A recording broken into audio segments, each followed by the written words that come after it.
Sherry White Sand, Lagos. I want to thank God for how he delivered me. This young man standing here is a living testimony of God's grace and God's favor. It all started the first week of October this year, last month. I was in the dream and I saw a man on suit called me.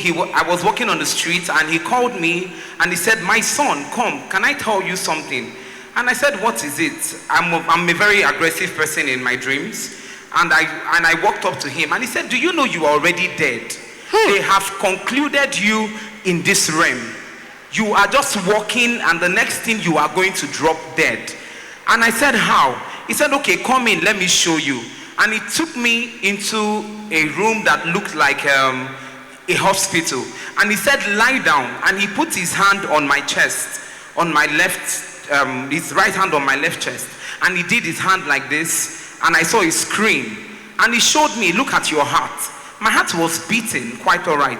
But I had a lot of dirty things, a lot of, I don't know how to explain it, just covered the heart. And he said, I want to do an operation on you. Would you allow me?" I said, "Yes, sir." And he said, "Okay, lie down on this couch." And I laid down on the couch. He said, "I am coming." He went and came back with 4 extra doctors, including him. 3 were on my right hand, 2 were on my left, which was him and an assistant. And he started breaking open my ribs. And hung the rib to one side. Then took something like a spoon and started scooping my chest. Scooping those things that covered all my chest. And after the whole thing, he stitched it up back. And I told him, "Sir, I want to ease myself. I am pressed." He said, "No, you can't do that. You have to heal up first." So in the process, after like some minutes again, I told him, "I am really pressed. I want to ease myself." He said, "Urinate there." And I weed on my body. And I woke up in the morning, I saw that I weed on the bed. And I don't urinate. I can't remember the last time I did that. I saw that I weed on the bed. I called my mom. I called my dad. I told them. They saw it for themselves. It was not a story that I was telling. And 2 weeks down the line, the first week of October, of November, this November, I felt very sick. No notice. I just went down. I broke down, totally down. I went to the hospital. They did all sorts of tests. I ran all sorts of tests. Name it. No infection. My BP was okay. My sugar level was okay. No cholesterol. But I couldn't breathe well. I couldn't eat for 5 days. I was just there. Malaria and typhoid, yes, was present. They treated, but I wasn't getting myself. This thing went down 1 week. It went down 2 weeks. It went down 3 weeks. And on Sunday, my mom called me. I joined as a result of the fact that they are choosing. I used to come to choosing with them when I was younger. I was even in the youth choir, but I left, and I'm happy that I am back.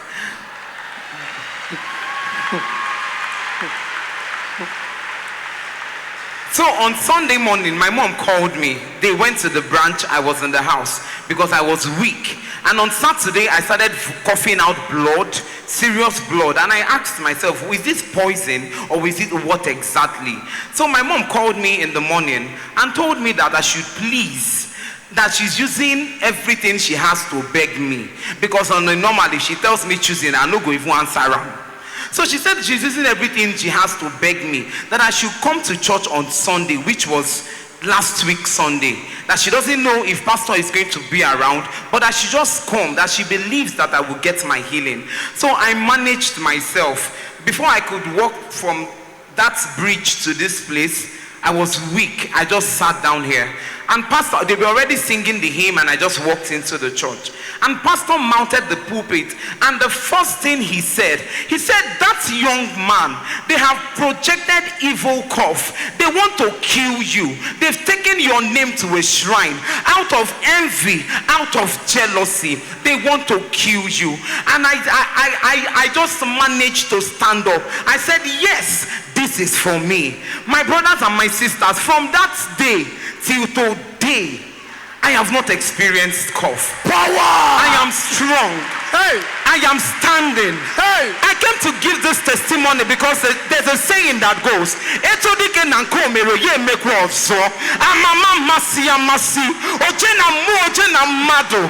God that gave us Abram and called it bulletproof, the Lion of the tribe of Judah, the I am that I am, the God of choosing. I just want to give glory and return all the glory to him.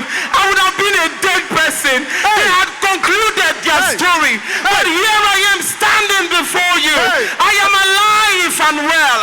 I am strong. I am hale and hearty. All glory be unto your name, Jesus. Hallelujah. For our daddy, I wish him heaven at last. God has brought him for these last days. God has brought him for us. I'm talking to the youth right now.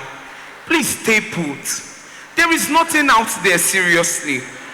I thought I could do it on my own. I felt choosing didn't have a platform for the youth. I felt, choosing was for the older people. It is not for the young people. I don't know. I went there, I kept on struggling.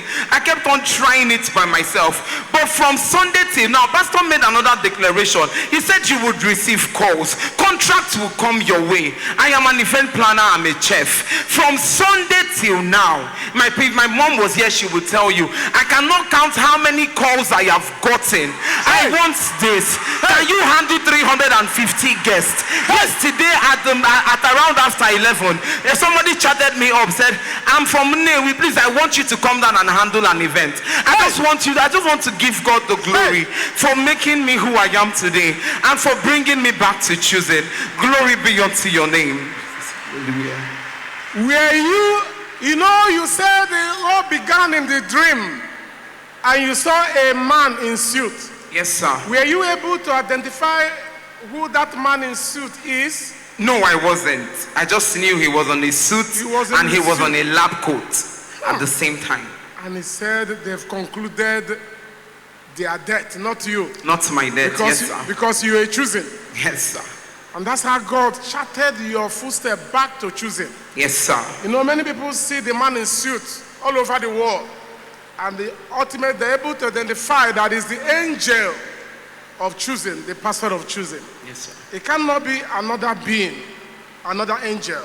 It's the angel of choosing that did that, recovering on your life. Yes, sir. I see your testimony now. See your counseling to the youth. And now I even heard 350 jobs. Say, who can handle that?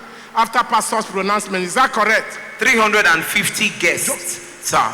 350, okay, an assignment for 350 guests. Yes, sir. As a result of the pronouncement of the servant of God. Yes, sir. But most importantly, you are back to life. Yes, sir. And you are back to choosing.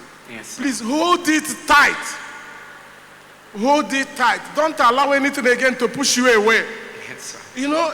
That is why it's good to listen to our pastor. If you heard him yesterday, I don't know whether you were here yesterday. After a particular testimony, pastor said,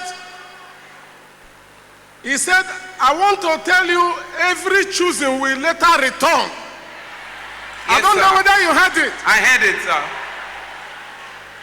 He said, and the people that pray do not have knowledge, they deceive them out so that they will kill them.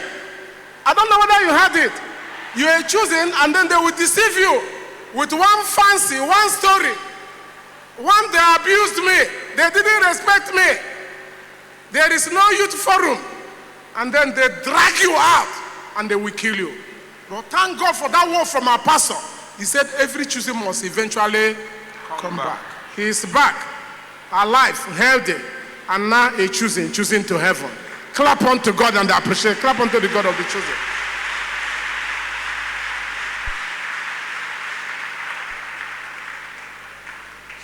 So make sure you go back to the youth.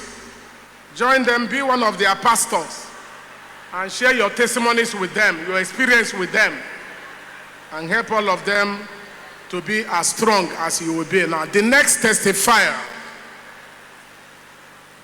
Choosing prayer.